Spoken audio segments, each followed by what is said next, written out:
Hello, I'm Tom Singer, and this is Concert Cues. Billings Symphony this weekend is going to be presenting Guys and Dolls, and we've got 5 of the soloists here, the ones that have come from all over to join us, are here for a few questions and answers.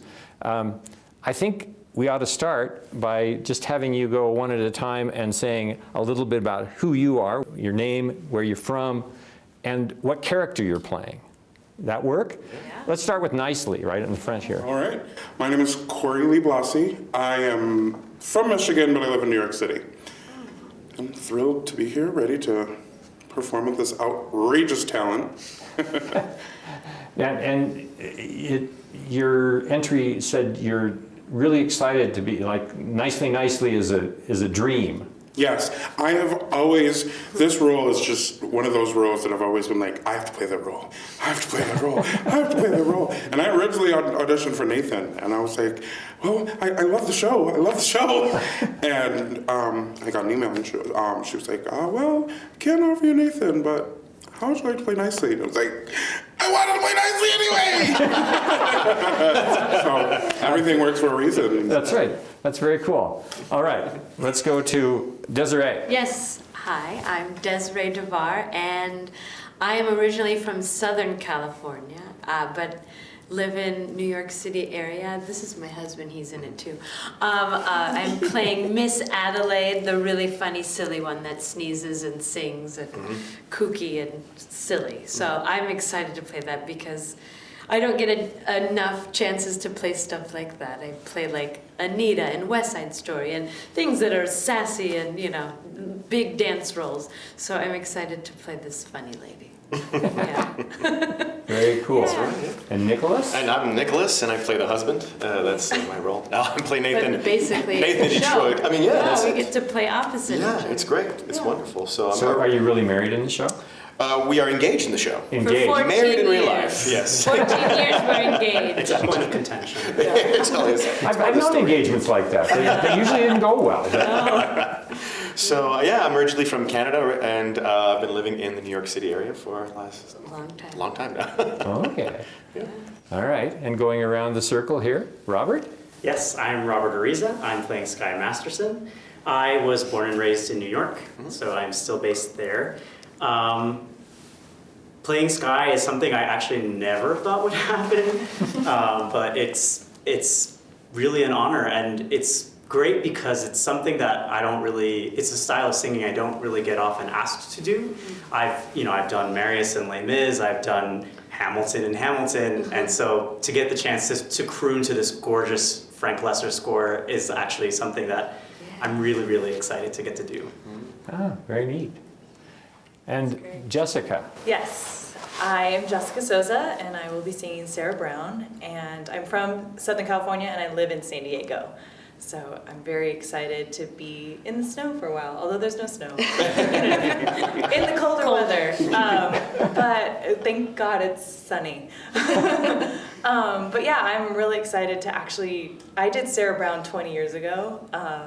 I just dated myself. When you were 2? I was going to say when you were 5. When I was in high school. So I'm really excited to do it professionally and with an orchestra and with like the best talent. So I'm really excited it's like how much, I feel like what it's doing is it's healing my high school experience. Because these songs are in my mind in not the best way. And so I'm really excited to be like, oh, that's what it's supposed to sound like. So I'm excited to sing it. I assume you're not talking about your own performance in high school. Oh, I don't even want to know what I thought. I'm sure you're But I'm sure there's a video. I'm sure it was. well, when the junior is singing the grandfather role, and it's just like high school's the best. yeah. So I'm excited. Okay, so there's some rapport going on here, and which makes me curious to know how long you've known one another.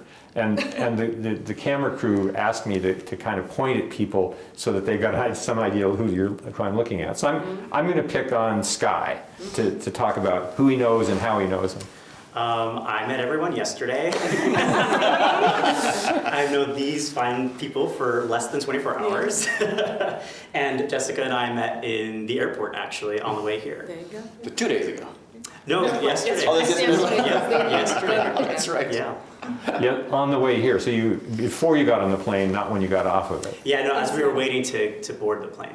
Okay, and you recognized one another from your pictures? I actually had emailed her earlier on in the day because I noticed that we were arriving at the same time to Billings according to our itinerary that was given to us, and I was like, oh, she must be on the same flight as I am. So I emailed her because I didn't have her number, and I said, hey, here's my number if you're at the gate. I'm at JFK, you know, and she's like, oh, actually, I'm coming from San Diego. But we were meeting at Seattle and then flying to Billings from there. So Oh, you did we the met in long, Seattle. you did the cross country and then back. Oh yeah, it was a long day yesterday. A lot of time zones. A lot of time zones. Yeah. Okay. And you guys obviously know one another a little know each better. We met, what, a couple of days ago? Yes.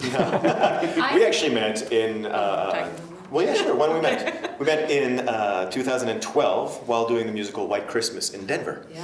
So So that's when it's show we business. met, and then 6 months later, we started dating, and then the rest is history. Yes. And I know Jessica from doing West Side Story at Battle Creek Symphony. So Ann Harrigan conducting that. That was 2-3 years ago. Almost 3 years. Yeah, Okay. it's Yeah. crazy. So Has it- we know each other. That's I don't know anyone else. Has anyone else worked with Anne before? That's Yeah, just just from us. doing West Side Story. Yeah. Yeah. So is there some kind of audition process you went through to get these roles? No, No. no, that's the beauty She of sought us this. out. Anne is the avid casting director Yeah, too. she does everything. She found me on my website, which is like, oh, that's good, $20 a month. Yeah, then. me too. It's paid for itself. She found One me. day, you hope that happens, and it did. I never is that same with me too. I'm like, okay, great. Yeah. She's like, who's played Anita? Right, she just Googled Maria. That's And then- amazing. Yeah. It's great. And so, and so then we got to work together it's almost 3 years now, and she's amazing. It was so neat to just be able to go for like a week, and we did a bunch of outreaches in Michigan at that time, and which was very strenuous but very rewarding. And then getting to do West Side when you're just focusing on the music is a total Yeah, it's experience in beautiful. itself. But yeah, working with Anne is amazing because there aren't many female conductors.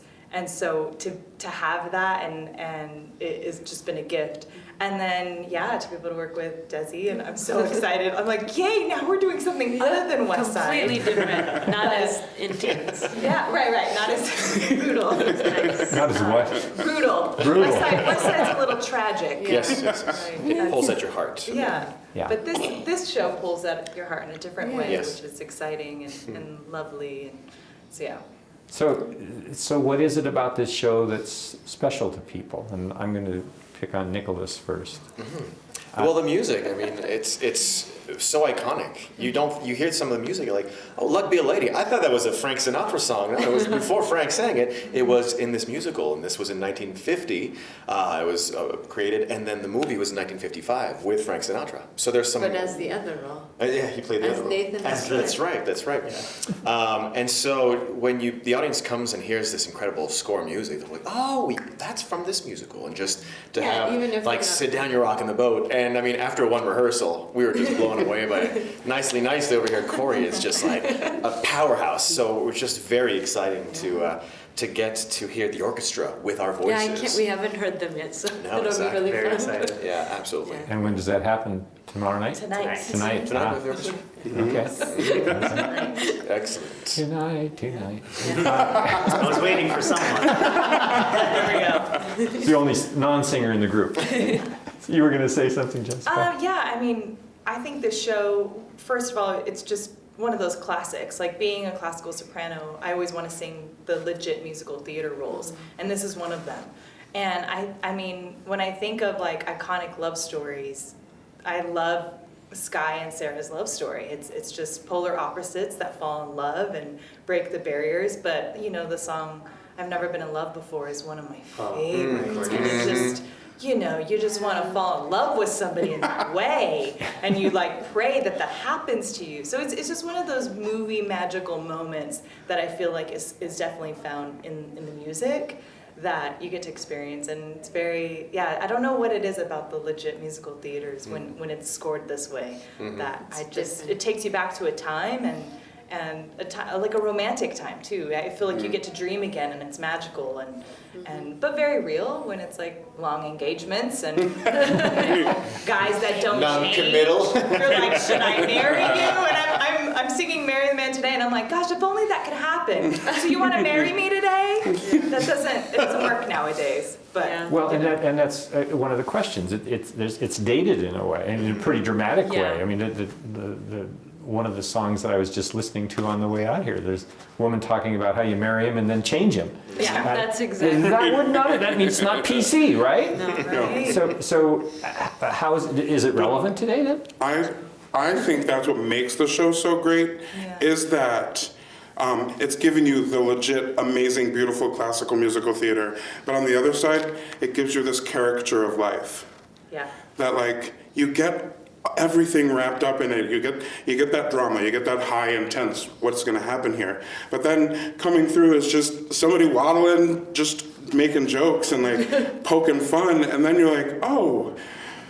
Whew, all right. And then the music comes in, and that's a character all its own. And like just try to listen to brassy, big brass music and not smile. And when you're seeing what's happening, and it's just the lyrics, you get everything mixed up. You get that caricature, you get the legit, you get the drama, you get the goofiness, and all wrapped together, you're just kind of, by the end of it, you're singing, you're tapping your feet, you're ready to dance, and then it does that magic of theater, at least to me, that you forgot what happens in the real world for 2.5 hours. Yep. Yeah. Okay. Well, and so this is the era of George Floyd and Black Lives Matter and all of that. You've done Hamilton, which is a fascinating twist on stereotypes. How does this show fit in this world with what's going on right now? Thoughts? That's a good question. I feel like there are good stereotypes and there are bad stereotypes. Okay. This shows another mention to the timelessness of this show.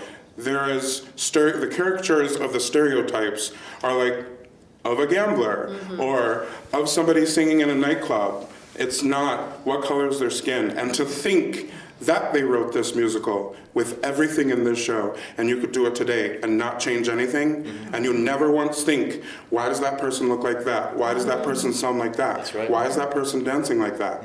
And like that, it was written when there were a lot of things Right. saying, hey, you're supposed to be right. The women are saying, marry him, then change him. Like, those are the things where you're like, that's not so much. But that's the thing you leave thinking, I know that was a joke.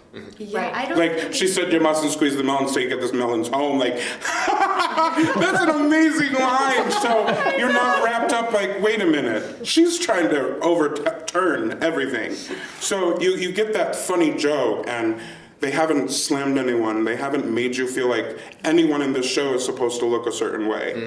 And for me, I love everything about it. Like, everyone can look however they want to in this show. Yeah. Absolutely. Yeah. I even think like spiritually, because Sarah Brown's a mission girl, and so I can see the role being portrayed as the judgment on that type of religion. And as a woman of faith, like I get to take this role now in a different way, and kind of in a genuine way of like, I'm really not trying to change other people or influence other people, but and so there is some language in that you can assume in her being a missionary that I'm actually excited to do, just because it's like, well, a lot of people have judgments on people of faith. And so how can I also change that script too and come from a genuine, authentic place of like, oh no, my faith actually isn't trying to change you. I just want to know how to love you and also be loved and accepted for what I believe in.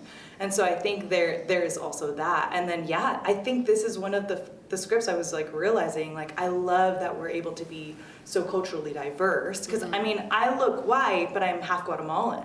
And a lot of times I won't get cast because I'm ethnically ambiguous. And so it's nice to be like, okay, they would kind of consider me because I fit the type of what is usually cast as Sarah Brown, and I sing the type. But I can't tell you how many times I've gone for roles that I haven't been allowed to be seen as because I'm not blonde or blue-eyed. And there's no judgment against blonde or blue-eyed either. It's just nice to be like, oh, I can sing this, so that means I can do this. Exactly. Rather than what you look like or what the judgment is on. I think that is what's beautiful about the show is there's not much you have to edit, which is kind of nice. We're editing for time's sake. Yeah. Okay, very cool. Now, love interest between two people who met at the airport yesterday. That's a story in and of itself. Is there more I should know? So you guys you've got to establish some chemistry. You've got to find a place that you can make this honest. How do you go about doing that? How do actors fall in love, convince people that they're in love when they met yesterday? You have to be good actors, right? Yeah, well, that's the thing that we touched on, and I know Robert has a lot to say about this too. We're coming all as professionals, so we're expected. You know your character, you know your role, you know your music. So I'm gonna get to come and be able to expect that. So that's the first thing that I know I can trust is whoever I get to work with, they're gonna come prepared. That's the best thing. And then it's a matter of like, okay, I just met you. Now are we gonna connect? Am I gonna listen to you? Am I gonna react to you? Am I gonna give to you, even though I don't even know you? But that's actually more exciting because then it makes it more organic. That's been my experience of just like, oh, I'm so excited to get to know this person outside, off stage. But at the same time, I get to listen and react to them, knowing they're fully prepared and I can trust them. And I don't have to do anything to change them or to make them perform the way I want to. I'm just like, I'm just gonna bring what I learned and hopefully we can react to each other. All I can ask is that you listen and then I can react. That's how I feel. Thing is reacting. Yeah. And yeah, it's a huge trust that happens amongst actors, especially in this short amount of time that we have to put up a show, right? And in some ways, it can be very beneficial because you don't have time to worry about, all these different things that you might start to wonder about if you really spend too much time in a rehearsal process before you get a show on its feet. I've definitely seen that happen where you start to go beyond what the show really is fundamentally about. and then you start thinking to yourself, oh, well, I've thought about it a certain way for so long that now I have to do something to change it, which is not always the case. Like Guys and Dolls, you just do the show and people love it. Yeah. It just speaks for itself. 100%. So it almost sounds like in some ways it's easier to, if you know the music, Yes. as well as you guys obviously do, it's easier to do it in this kind of smashed thing than to do it and rehearse it, over-rehearse it. And the problem would be if you're touring with Hamilton, how in the hell do you keep it fresh every night, right? Yeah. Yeah. And I think we're all been out of not able to do what we love for so long that this is the time that it's like, yesterday was so hard because it's like, we're in theater, I love you, I want to be close to you. Let me give you everything I have that I haven't been able to use for 12 months. So there's also that like, I want to give everything I can. Yeah. And you guys haven't been live performing for a while. The two of you do this interesting little we gig have together. our own show that we've virtually created. Yeah. Filming all over Jersey City, California. Yeah. We're lucky because we can sing and dance. Yeah, we can sing and dance together, so we've been doing our virtual concerts online. But that's like that's when we film it, it's just us two. So we're gonna have an audience and live musicians. Yes. How lovely is that? That's what we're really excited about. Yep.